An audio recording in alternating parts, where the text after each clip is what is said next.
Hi, this is James from Creative Mind Soul Coaching. Welcome to our latest video on the power of assumption, as taught by Neville Goddard. In this video, we will explore the teachings of Goddard and how they can be applied in our daily lives to manifest our desires and bring about positive change. Goddard believed that by assuming the feeling of our desires as already being fulfilled, we can change our reality and bring our goals to fruition. This powerful concept has been gaining popularity in recent years, and we are excited to share with you how it can be used to improve your life. So, sit back, relax, and get ready to learn about the power of assumption with Neville Goddard. The power of assumption. Man's chief delusion is his conviction that there are causes other than his own state of consciousness. All that befalls a man, all that is done by him, all that comes from him, happens as a result of his state of consciousness. A man's consciousness is all that he thinks and desires and loves, all that he believes is true and consents to.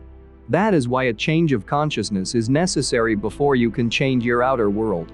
Rain falls as a result of a change in the temperature in the higher regions of the atmosphere. So, in like manner, a change of circumstance happens as a result of a change in your state of consciousness. Be ye transformed by the renewing of your mind. To be transformed, the whole basis of your thoughts must change. But your thoughts cannot change unless you have new ideas, for you think from your ideas. All transformation begins with an intense burning desire to be transformed. The first step in the renewing of the mind is desire. You must want to be different and intend to be before you can begin to change yourself. Then you must make your future dream a present fact. You do this by assuming the feeling of your wish fulfilled. By desiring to be other than what you are, you can create an ideal of the person you want to be and assume that you are already that person. If this assumption is persisted in until it becomes your dominant feeling, the attainment of your ideal is inevitable. The ideal you hope to achieve is always ready for an incarnation, but unless you yourself offer it human parentage, it is incapable of birth. Therefore, your attitude should be one in which, having desired to express a higher state, you alone accept the task of incarnating this new and greater value of yourself. In giving birth to your ideal, you must bear in mind that the methods of mental and spiritual knowledge are entirely different. This is a point that is truly understood by probably not more than one person in a million. You know a thing mentally by looking at it from the outside, by comparing it with other things, by analyzing it and defining it by thinking of it, whereas you can know a thing spiritually only by becoming it, only by thinking from it. You must be the thing itself and not merely talk about it or look at it. You must be like the moth in search of his idol, the flame, who, spurred with true desire, plunging at once into the sacred fire, folded his wings within, till he became one color and one substance with the flame. He only knew the flame who in it burned, and only he could tell who ne'er to tell returned. Just as the moth in his desire to know the flame was willing to destroy himself, so must you in becoming a new person be willing to die to your present self. You must be conscious of being healthy if you are to know what health is. You must be conscious of being secure if you are to know what security is. Therefore, to incarnate a new and greater value of yourself, you must assume that you already are what you want to be, and then live by faith in this assumption, which is not yet incarnate in the body of your life, in confidence that this new value or state of consciousness will become incarnated through your absolute fidelity to the assumption that you are that which you desire to be.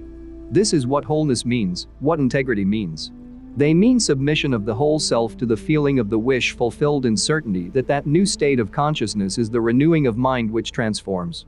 There is no order in nature corresponding to this willing submission of the self to the ideal beyond the self. Therefore, it is the height of folly to expect the incarnation of a new and greater concept of self to come about by natural evolutionary process. That which requires a state of consciousness to produce its effect obviously cannot be effected without such a state of consciousness, and in your ability to assume the feeling of a greater life, to assume a new concept of yourself, you possess what the rest of nature does not possess: imagination, the instrument by which you create your world. Your imagination is the instrument, the means, whereby your redemption from slavery, sickness, and poverty is effected.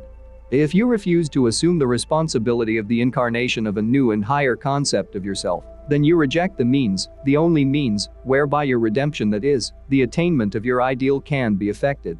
Imagination is the only redemptive power in the universe. However, your nature is such that it is optional to you whether you remain in your present concept of yourself, a hungry being longing for freedom, health, and security, or choose to become the instrument of your own redemption, imagining yourself as that which you want to be, and thereby satisfying your hunger and redeeming yourself. Oh, be strong then, and brave, pure, patient and true. The work that is yours let no other hand do. For the strength for all need is faithfully given from the fountain within you, the kingdom of heaven. Thank you for watching our video on the power of assumption as taught by Neville Goddard. We hope that you found the information valuable and that it has inspired you to start using this powerful concept in your own life. Remember, by assuming the feeling of our desires as already being fulfilled, we can change our reality and bring our goals to fruition. Practice this method regularly, and you'll see how it can bring positive changes in your life. Remember that you have the power within you to create the life you desire, and by using the power of assumption, you can make it a reality. If you like this video, please give it a thumbs up and subscribe to our channel for more content like this. And don't forget to share your thoughts and experiences with us in the comments section below. Thank you for watching, and we'll see you in the next video.